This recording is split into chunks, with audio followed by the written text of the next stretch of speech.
Əli Mirəliyev gənc ifaçı Həmraya əsəbləşdi. Əl çək də oxumaqda, əl çək. Həmrah, bilmirəm, ged həmrah, həmrahlığı başqa yerdə eləyinəm. Sənətçi niyə özündən çıxdı? Sən oxuyan deyilsən və oxuyan ola bilməyəcəksən. Özü vəziyyəti verib gəlməklə bura. Ulan Həmrah, ged özünü sənət tapa balar.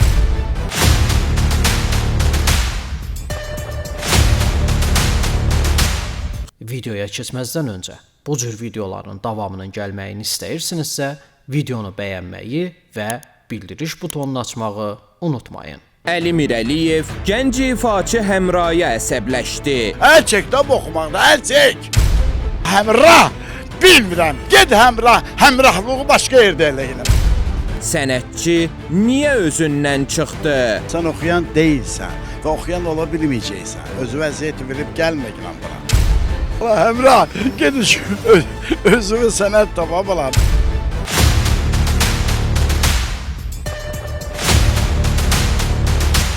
Xanım ifaçının bu iddiası ortalığı qatacaq. Bir dəfə bir məclislərin birində idik. Məclislərin birində Əli Mirəliyev də var idi.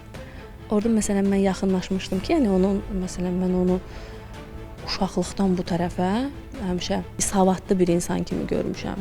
Düzdür, bir çox adamı qınayıb, musiqi təsiri bəli. Yaxınlaşdım. Sözünü açıb biraz sözlərindən nə yalan deyim. Düşündüm ki, niyə görə bu söz mənə dedi. Nəysə onu keçdik. Yəni ondan təhsil almaq istirdim, biraz məsləhətlər almaq istirdim, amma fikrimi daşındırdım ki, xeyr. Yaxınlaşdım, dedim, yəni mən sizin yanınıza gəlmək istəyirəm. Yəni həmin nömrəsini də vermişdi ki, hə, problem yoxdur falan filan. Bilmirəm nə düşüncə ilə mənə onu demişdi. Yəni mən çox böyük hörmətim var o insana qarşı.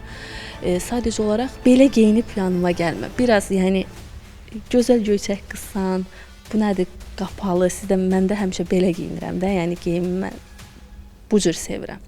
Dedi belə geyinmə, biraz daha əgər müğənni olmaq istəyirsənsə sən çox rahat olmalısan, çox rahat geyinməlisən falan ay qız.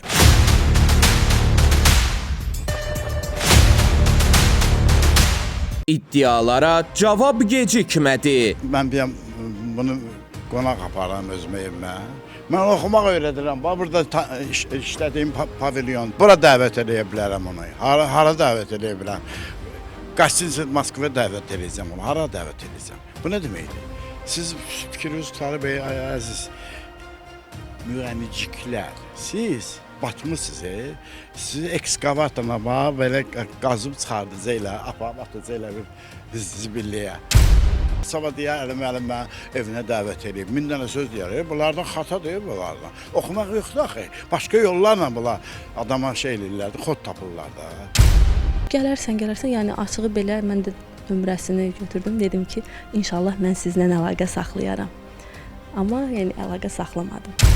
Dedim ki, yəni belə bir söz deyiblər ki, o sözü niyə desin ki? Yəni mənim özümə də müəmmalı qaldı ki, o sözü niyə mənə dedi?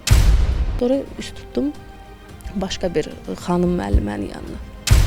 Əli Mirəliyev Həmranın ünvanını daşqalaq etdi. Oxumaq ki, qalıb bir yanda, bunlar bu şovla, bunlar qalmaqalla, performans göstərirlər. Gör, bunlar 9 mərtəbə tikiblər. Qaqarin kimi kosmosu fəth edib. Siz heç nə deyilsiniz. Siz sıfırsınız.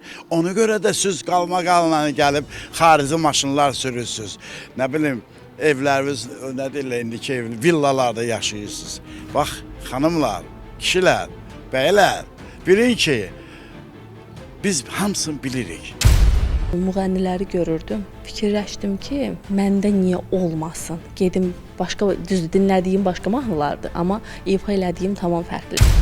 Mən deyirəm, sənət öyrənmək lazımdır. Sənətkar olmaq üçün sənət öyrənmək. Sənət nə deməkdir? Mən demirəm, gedib siz nəsə ixtira eləyəsiniz. Bu mahnını düzgün ifa eləyəsiniz. Əgər bacarırsınızsa, bacarmırsınız, o qədər sahələrə gedin işləyin də, özünüzü orada yoxlayın da. Nə vacibşim gəlib soxmusunuz başınızı bu nə deyim bunlar, şov-biz, göy pul var burada. Bizim qanımızda var. Çıqıdı mahnılar xoşlayır. Gedin işinizlə məşğul olun, abala. Özünüzə bir nəsə tapın, özünüzə uyğun bir sənət tapın.